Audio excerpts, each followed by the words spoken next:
19h, Yarana, bienvenue dans ce journal qui sera très largement consacré à la première journée de la Hawaii Kinwiv A. Le vent et la houle n'ont pas eu raison de la ténacité des rameurs d'Albert Moux. L'équipe coiffe au poteau ses rivaux, résumé de la course dans un instant. La météo qui a toutefois perturbé le trafic aérien inter-îles.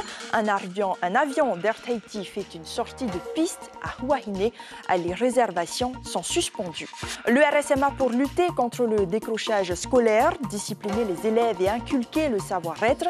46 jeunes gens étaient au service des sans-abri aujourd'hui. Profiter d'un semblant de vacances loin du quotidien pour repenser sa vie, c'était pour des familles de Papeete encadrées par la ville. Le but était avant tout de réapprendre à vivre et de renouer des liens avec leurs enfants. Pour ce premier jour de course, ils ont encore marqué un coup. Les rameurs de Shelf A se sont octroyés la victoire en 4 heures 10 minutes et 18 secondes. C'est beaucoup moins qu'il y a 2 ans, la faute à la mer très agitée entre Huahine et Reiatea. La victoire, c'était réellement à la force des bras qu'il fallait aller la chercher. Le résumé avec Rowan Potoru et nos équipes sur place. C'est le départ des seniors, mesdames et messieurs, à vivre. Sur Polynésie, la première, 46 km en haut, accrochage déjà. Dès les premiers mètres, les marquages sont serrés entre les clubs. L'équipe favorite de Shell est prise en étau par Air Tahiti sur sa gauche, Hinarorea sur sa droite et derrière par le team Enviropol. Les stratégies des équipes sont claires. Il faut rester au contact de Shell pour éviter un mauvais choix de cap ou d'être simplement relégué dans le fond du classement. Les grands clubs qui peuvent, on va dire, truster le podium, voire les simples, top 5, ils ont tous dit qu'ils vont suivre Shell, ils vont marquer Shell. Mais j'ai dit, bon, attention quand même. Attention de ne pas se mettre dans le rouge. Et au large, avec une houle de sud-ouest de 2 mètres et un vent de travers de 40 km/h de moyenne, l'équipe de Shell sort le grand jeu. Seules les équipes d'Air Tahiti de Paddling Connection ont les ressources nécessaires pour suivre le rythme imposé. Pour le team OPT, par contre, c'est le scénario catastrophe. La machine s'est enrayée en cours de route. Il se retrouve à la 15e place. On a demandé ce qui se passait à ceux qu'on a pu approcher. Certains nous parlent de l'embarcation non adaptée peut-être à ces conditions de course. Pour certains, c'est la douche froide. Pour d'autres, par contre, comme l'équipe hawaïenne Kalahui Kai, c'est un bonheur de figurer parmi l'élite. Une réelle performance pour une deuxième participation. Et très belle surprise avec ces Hawaïens qui viennent se placer dans le top 5.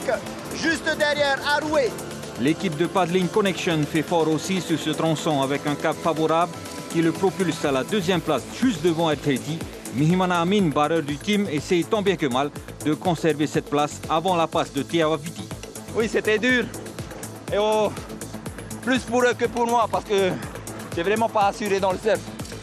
Et je les remercie. Ils n'ont pas tout le moral et tapé à Metehwarato. Pour Air Tahiti aussi, on ne lâche rien. Ils réussissent à dépasser Paddling Connection dans le lagon de Reiatea. Par contre, pour attraper Shell, c'est mission impossible. La Majestic Team est hors de portée. La cohésion sans faille du groupe a fait la différence. Je les voyais, ça m'a poussé, alors que nous, on était en train de rester sur un bon timing. Je dis, la course, c'est pas de pousser qui est intéressant, c'est à la fin qu'il faut faire la différence. Et là, justement, vous avez assuré avec un équipage assez original, avec des devants pour l'arrivée. Et c'est avec près de 700 mètres d'avance que Shell franchit la ligne d'arrivée devant Air Tahiti Paddling Connection en 4 heures 10 minutes et 18 secondes.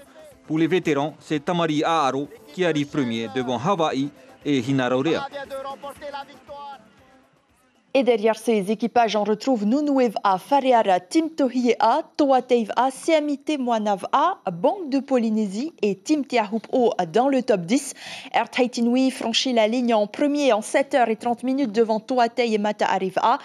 Tamar Iapethei, Nunue et Team Fa'av A complètent le classement dans la catégorie des vétérans de 50 ans et plus. Vous l'avez vu, 6 équipages sont engagés. Et après cette journée épuisante, comment les rameurs appréhendent-ils à la seconde étape de demain? On voit cela avec Ari Huetif Afana.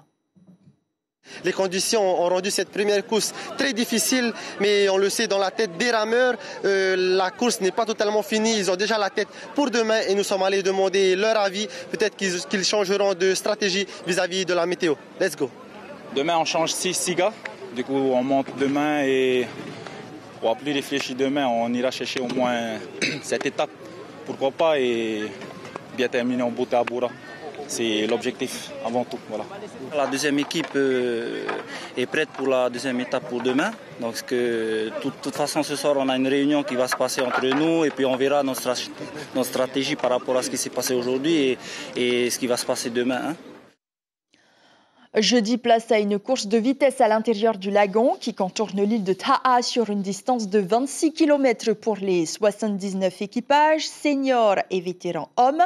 Levé de drapeau à 11h30, les femmes et les juniors font leur entrée dans la compétition aussi. Près de 250 participants s'élanceront depuis la plage Temarua à Tumara pour rejoindre la place To'ahorinihi. Le départ sera donné à 7h30. De magnifiques coups de rame que vous pourrez une fois encore suivre en direct sur la chaîne du VAA Polynésie la Première, bien sûr, demain à partir de 7h, en télé, en radio et sur notre page Facebook. Plus de peur que de mal, à Huahine, un ATR a fait une légère sortie de piste à cause des rafales de vent qui ont soufflé sur Mat Area. Fort heureusement, aucune victime n'est à déplorer, mais les conséquences techniques sont lourdes. L'appareil est totalement immobilisé et les 25 000 passagers à transporter cette semaine pourraient voir leur vol modifié. Les détails avec Chiquita Teiva et Patita Savia. 8h30, l'ATR 72 en partance de Tahiti a fait une brève sortie de piste lors de son atterrissage à Huahine en raison des rafales de vent. 2 secondes qui sont passées inaperçues, mais question de sécurité, l'avion sera immobilisé pour inspection.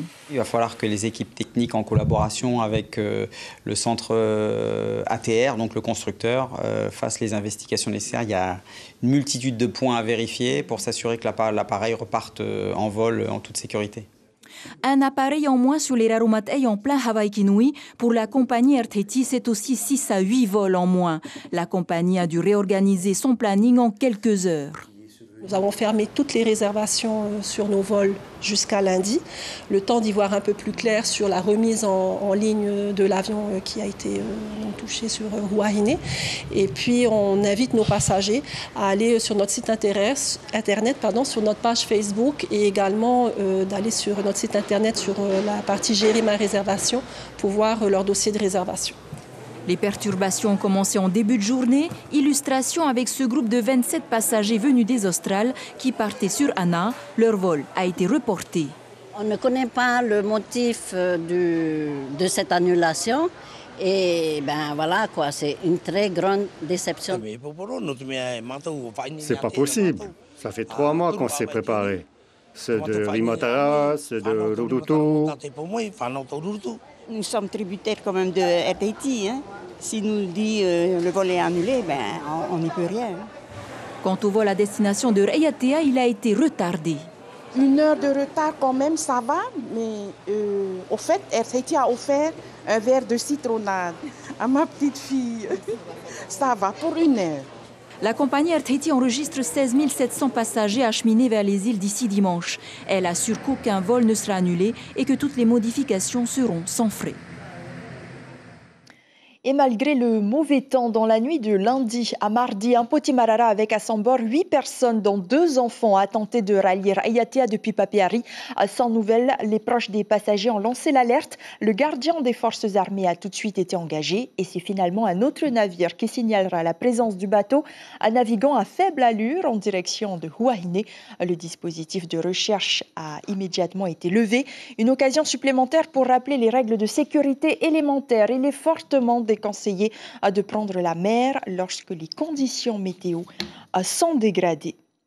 Dans l'actualité aussi ce soir, ce nouveau décès. Un homme de 59 ans a été mortellement fauché ce matin à Pireh par un fourgon. Il s'agit du 29e mort sur les routes depuis le début de l'année.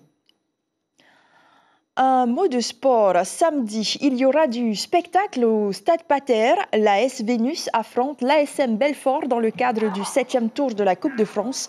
Le club métropolitain qui manque de joueurs, 6 dont 5 titulaires n'ont pas pu faire le déplacement.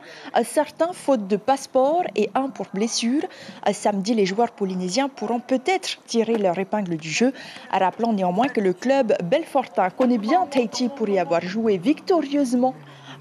Pour y avoir foulé victorieusement les stades en 2009 et 2013. On écoute cette réaction. On est tous excités de jouer ce match. Je pense que physiquement on est prêt. Maintenant, tactiquement, on a encore quelques petits réglages à faire, mais je ne me pose pas de soucis pour dimanche. Cette année, on essaie un nouveau schéma de jeu, donc c'est normal qu'il y ait un peu quelques complications, quelques réglages à faire, on va dire. Mais voilà, nos points forts, ça sera surtout la vitesse, parce que devant, on a quand même des joueurs qui vont assez vite. Aefilo, Manu, Tawitima. Donc je pense que voilà, dimanche, ça va être ça. On va essayer de jouer sur ça, la vitesse, en contre, essayer de bien jouer les actions qu'on aura. Le défenseur de l'AS Vénus répondait à Mirko Vanfo. Polynésie la première vous offre ce match en direct sur notre page Facebook et en radio. Ce sera samedi. Et le triple championnat de pêche sous-marine se tient depuis vendredi dernier aux Marquises à Hivaoa. C'est une première. Le championnat de l'archipel d'abord, celui de la Polynésie et enfin du Pacifique. Ce dernier concours étant la nouveauté de l'édition. Il regroupe des sportifs d'Australie, de Nouvelle-Calédonie et de Nouvelle-Zélande. Ce sont au total 25 équipes qui s'affrontent dans le Grand Bleu, dont les membres sont des pêcheurs plutôt avertis. Rahiti Buchin nous en dit plus au micro de Teama Kamia. Les sélections qui sont présentes à Hivaoa sont des sélections bien affûtées. La plupart, elles sont composées à 3/4 de personnes qui ont déjà fait au moins 3 ou 4 tournois, donc qui connaissent le tournoi, qui connaissent le règlement, qui participent aux championnats locaux dans leurs pays respectifs et font partie de l'élite néo-zélandaise, australienne et calédonienne. Donc au niveau des Océaniens, on aura du très haut niveau et nous, l'équipe tahitienne, on sait qu'on n'est pas à l'abri. Ils sont tout à fait en mesure de nous battre et donc on s'est bien entraîné. Ça fait plus de 3 mois qu'on s'entraîne et on a fait un gros travail de repérage pour vraiment garder le trophée à domicile.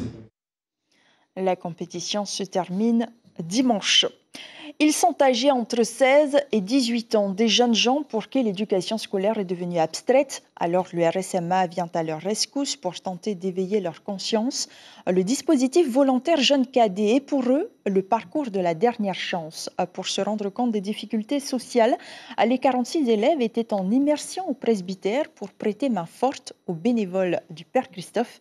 Le reportage de Mélodie Ouhila-Moafa et Mirko Vanfo. Ce matin, les jeunes cadets du RSMA sont cuisiniers au presbytère de la cathédrale Notre-Dame à Papeete. Mission du jour, préparer et distribuer plus de 90 repas pour les sans-abri sous l'œil attentif des bénévoles de la paroisse.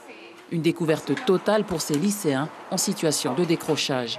Ça change, c'est pas comme d'habitude. Non, moi je fais pas le MA, c'est papa et maman qui font le MA. Tu peux faire à la maison là? Ouais. Pour Saïda Lena, 16 ans, ce programme lui permet de sortir de son confort et surtout de voir autre chose, nous dit-elle. Une première expérience de rencontre et de contact avec la réalité. Ça me rend pitié, et ça me donne envie de les aider, de les nourrir, de les donner des choses. Et de travailler plus à l'école. Oui, plus à l'école. Je dois travailler après pour mon avenir aussi. L'objectif n'est pas forcément de choquer, mais vraiment de prendre contact, conscience que ça peut arriver à tout le monde. C'est pas seulement à la télévision, c'est une vraie réalité. Prendre conscience de la société pour une meilleure insertion dans la vie active, mais d'abord travailler sur l'estime de soi au travers d'activités militaires, sportives, culturelles, mais aussi caritatives.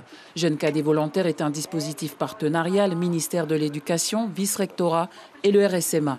Une formule lancée l'an dernier qui semble fonctionner. La majorité des volontaires jeunes cadets de l'année dernière ont évolué dans leur comportement. Sont plus présents dans leurs études. On a malheureusement eu quelques décrocheurs malgré tout, mais on a senti un mieux. Il va falloir qu'on réfléchisse à un dispositif de parrainage ou autre. Les activités jeunes cadets volontaires sont programmées sur une trentaine de jours dans l'année, durant les vacances scolaires. Cette année, ils sont une soixantaine de lycéens inscrits au JCV 2022-2023. En voyage dans nos eaux, le navire Silver Explorer a fait une courte escale à Reykjavik avant de rejoindre Rapa, les Gambiers et Pitcairn. À son bord, 300 visiteurs étrangers. Une arrivée préparée depuis de longues semaines par le comité du tourisme et les professionnels de l'île.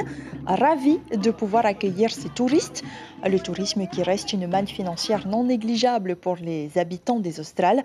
Eleanor White répond à Arthur Thierry. Tout le monde sur l'île travaille sur cette arrivée et tout le monde bénéficie le bien du bateau. Et on est fiers, on est contents parce qu'ils ont passé une bonne journée quand même. Et malgré les évites, mais on a pu faire tout ce qu'on doit faire. Simplement, le motu, on n'a pas pu faire. Et comme chez nous, le dimanche, on ne va pas au motu, alors c'est bien, ça, tu vois, c'est très bien passé. Et enfin, c'est une action qui durera certainement dans le temps au regard de son succès. 13 familles de Papeete suivies par les services sociaux ont bénéficié d'un week-end à Papara. Durant 4 jours et loin du cadre urbain habituel, ses membres ont appris ou réappris le vivre ensemble au travers d'activités porteuses de bien-être au sein des foyers. Caroline Fary, Mélissa Chong et Patita Savia. L'évasion le temps d'un week-end pour ces familles en proie à des difficultés socio-économiques. Des ateliers sur la non-violence et la communication ont eu lieu, une première qui porte ses fruits. Ce que j'ai retenu, c'est que quand tu avais des personnes entourées que tu ne connais pas, tu vois, on est joyeux, on se sent joyeux, heureuse. Et ça, toute la semaine qu'on a passée au travail, toi, ça nous évade. Ce que j'ai retenu dans ces ateliers-là, c'est que la communication est très importante dans la vie de tous les jours, hein, que ce soit avec ton compagnon, avec tes enfants, pas simplement à table, où tu peux communiquer avec tes enfants en jouant, en marchant, en les amenant à l'école. D'ailleurs, moi, j'amène tous les jours ma petite à l'école, et en allant à l'école, on chante. Le chant pour adoucir les cœurs et un objectif pour les organisateurs, partager des valeurs pour retrouver la sérénité au sein des foyers, couples, enfants, familles. Plusieurs thèmes ont été abordés. On a abordé donc plusieurs thèmes très brièvement, comme la violence, les nuisances sonores, les ronces des chiens et les suicides, les aides sociales, mais très brièvement, puisque l'objectif c'était l'émergence de thématiques. Les enfants profitent des activités, les liens se resserrent et chacun apprécie ses moments de détente. C'est bien d'être avec sa famille et qu'il ne faut pas mettre toujours les gens de côté. C'est plutôt bien et je m'amuse bien et ça m'aide aussi à connaître d'autres familles et d'autres camarades qui ne sont pas de mon école par exemple. C'est trop bien ici. Pourquoi? Parce qu'on s'amuse bien. La communication est passée. Tous se donnent rendez-vous le 23 décembre pour un concours de décoration de Noël. Avant de nous quitter, voici l'information principale et d'une pour Shelva'a. Les rameurs d'Albert Mouk sont tout faits pour décrocher la première place de cette première étape. Il leur a fallu 4 heures 10 minutes et 18 secondes pour rejoindre leur Ayatea, malgré le vent, la pluie et la houle. Un résumé vous sera proposé tout de suite après cette édition, avant que Bleu Océan vous fasse découvrir l'univers de photographes océaniques. Puis vous retrouverez Heheu avec Heia Parau Tokorangi. Merci de votre fidélité. Très belle nuit. À demain. On se quitte sur ces belles images de la Hawaii qui nous va.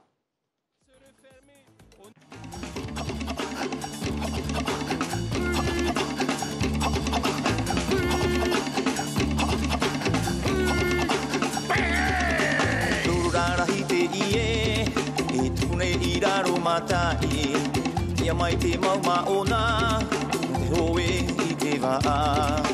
Tururara I te ie, te pune I raro matai, Yamai te mauma ona, te hoe I te waa. Ori ne ia ta hua whaati ia e moraa. Hoe a avaa, o te tupu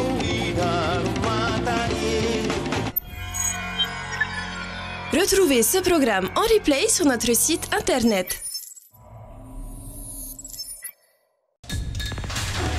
L'information en continu sur Polynésie la première, internet et réseaux sociaux.